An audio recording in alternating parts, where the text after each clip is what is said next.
always need to be cautious because a lot of people are offering opportunities. The opportunities is to be gold, but you need to really do your due diligence, your assessment to see these opportunities are genuine. So before you come to any agreement with any party, any proposer, you need to make sure that you do the right thing. Good day everyone, I'm talking to you from Melbourne, one of the most livable cities in the world, and I got somebody most experienced far as the immigration law is concerned, none other than Mr. Susantha. Katugampala, good day to you. Good day, Ivan. He's a barrister, solicitor, and of course he's an accredited immigration law specialist. What we're going to talk about in this August, where something has changed effective from July 1st. What made to bring this news about July 1st? In Australia, 1st of July is the first day of the financial year. So the financial year in Australia commences on July 1 and ends 30th of June. So the financial year 23-24 has commenced. So the budget for this financial year, the government has announced the migration quotas. So these migration quotas to be released in August, month of August. This is for skill migration, business migration, investor migration, global talent visas, family migration. So the migration program is going to continue, and there's a policy statement in the budget, and those quotas are going to come into effect from August 2023. That means people have migration opportunities. Now, looking at the macro picture, what is going to touch on the policies the governments have made, and eventually that will result for those who are looking forward to immigrate to this country or looking forward to work with the immigration lawyers, that will be very, very important. Just to touch on, the Labour government has brought or tabled some policies which is quite positive towards the immigration part. Now, let me divide in, let's take how these policies will become very effective, practical or useful for a layman or somebody who willing to come to this country. Basically, the government has a policy to promote and encourage skill migration. There's a priority for skill migration because there's a skill shortage in Australia that has been accepted by both sides of politics. And there's a skill shortage globally. Therefore, the migration is something in demand for many countries, not just Australia. People are going to Canada, Europe, and many other countries, even Middle East. There's economic boom in the Middle East, in Saudi Arabia and Dubai. So people are moving places, and Australia also has a skill shortage.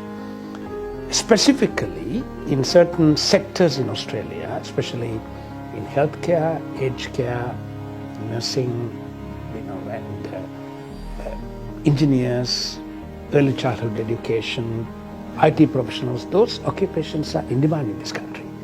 Hence, the Australian government wants to bring these people into the country. It means that the opportunities are not limited to those people. If your occupation is in demand, and Australia doesn't have an occupation demand list, nevertheless, there are quotas allocated for different occupations. And if you got lots of quotas, lots of opportunities for your occupation, certainly your chances are much greater and you can fast track your migration. But even if your occupation is not in demand, you can still migrate to Australia because there's a wider occupation list in Australia. And in some states and territories, these occupations are in need and employers need these occupations, and the Australian government continues this program. In addition to the state-sponsored or independent skill migration program, the government has also opened up employer-sponsored migration program. There's temporary work visas. People can come on a temporary work visa to work in Australia. That's called subclass 482. Especially, the government is encouraging labour agreements in the aged care sector, and people can come in with a very lower qualification to Australia, but with right experience, genuine qualification, genuine experience, and with a labour agreement from recognized aged care employer in Australia. and there's a PR pathway for them. There's all been policy announcements by the government, and we're hoping to see some progress and light at the end of the tunnel. Now, Susantha, before I go deep into that on what you touched on, government is changing the policies. They're in a very open hands. On the other side, we got the most experienced, accredited immigration specialist in this country, in Australia, Melbourne. How you read that far as your career, your institute or your career concern? So basically, immigration law is a very complex law, and so you can't really rely on the policy statements and also the information on the website. So to have a successful outcome, result in your immigration application, you really need to understand the legal framework in this immigration law. And you need to understand how the assessing authorities work. You need to understand how the state territory governments work, their policies, and how the migration regulations work, how the Migration Act works. Even if you have a refusal, you have a chance to appeal to the tribunal or the federal circuit court. We had great track record of winning cases at the tribunal.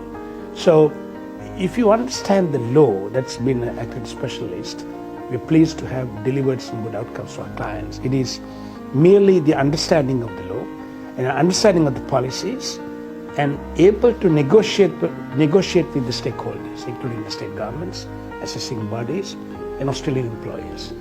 If you're unable to negotiate with your stakeholders or your client, then you can't get the outcome. So I think that is a strength. Now, those who have some sort of a dream to come over here or to migrate, definitely your eyes are on and you're watching. But before I ask, like Fairfield Lawyers, that's your institute, where you're located in terms of world map? I mean, of course, you got office in Melbourne. Where else? We're in East Melbourne, and then we also have an office in Sri Lanka for 25 years in Melbourne, or 20 years in Sri Lanka, and last many years in Dubai. So immigration is a global business, so wherever people are, they can contact us.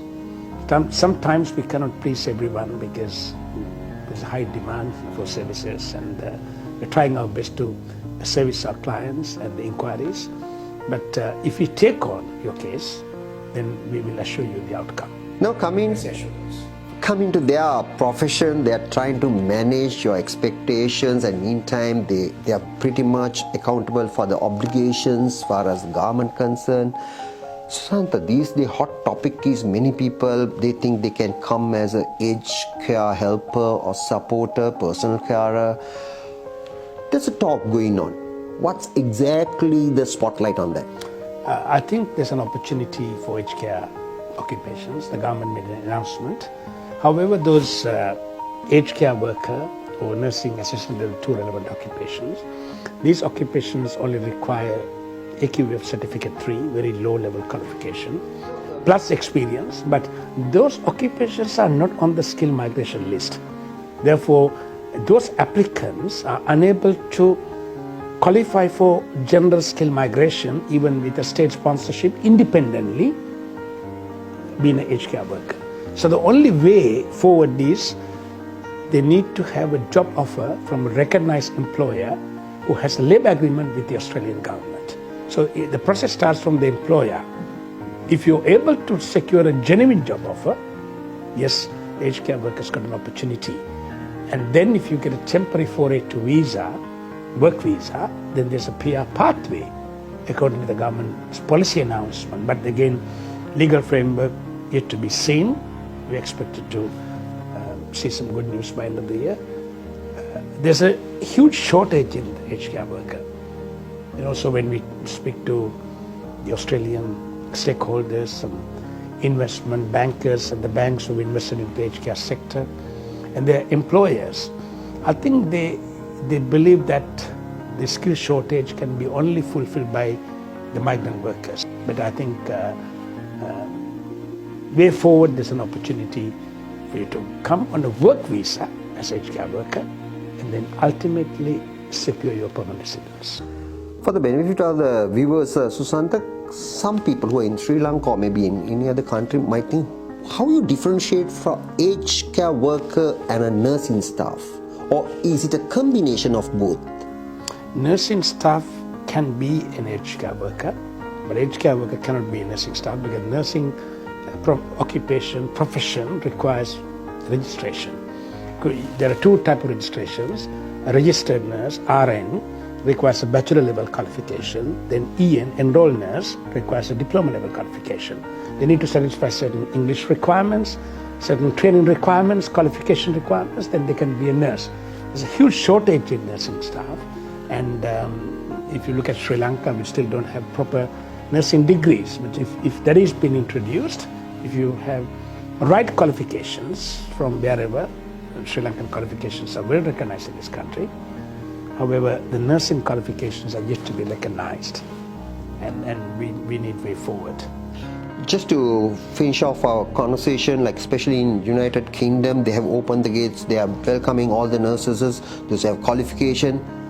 But does that apply here? The terminal is different here, how they take in?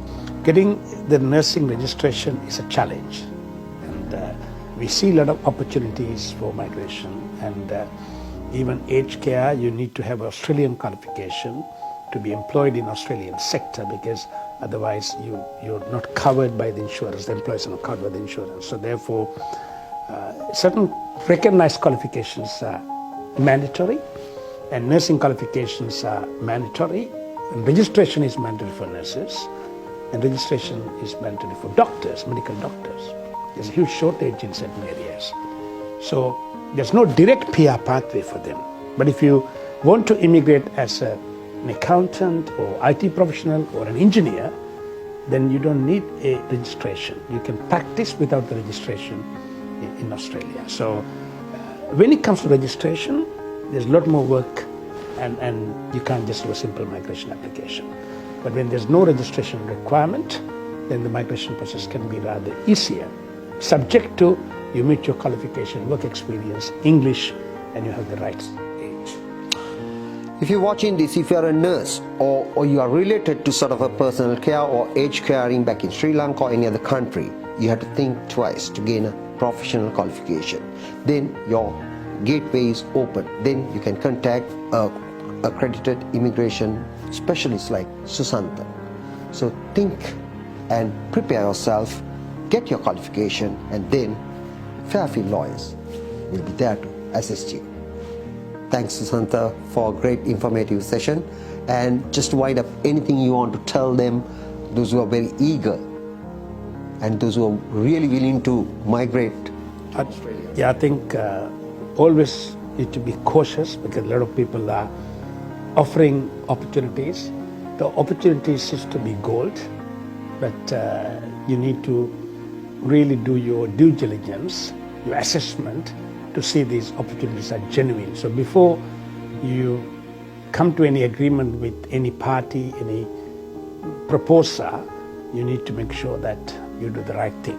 You protect your rights, you protect your money, you protect your future, because it's hard-earned money. So we have a policy that we don't take people's money, we don't take people's case unless we can deliver. If we take it, we try to deliver 100%. That's our track record. So thank you, Sri Lanka. Thank you, Sahan, for giving the opportunity. As we wind up, Susantha, Sri Lanka is booming, so do they have to really migrate? I think Sri Lanka long term will have a great opportunity, but people want to migrate because they want to have an insurance policy and they want to have global opportunities. But I think the opportunities for people who migrated to return to Sri Lanka doesn't have to be reside in Sri Lanka, but you can do work with Sri Lanka. Sri Lanka needs you. Always support Sri Lanka. We always support Sri Lanka. Every dark cloud has a silver line. Be cautious, prepare, gain your qualification. Come on. Good luck. See you next time.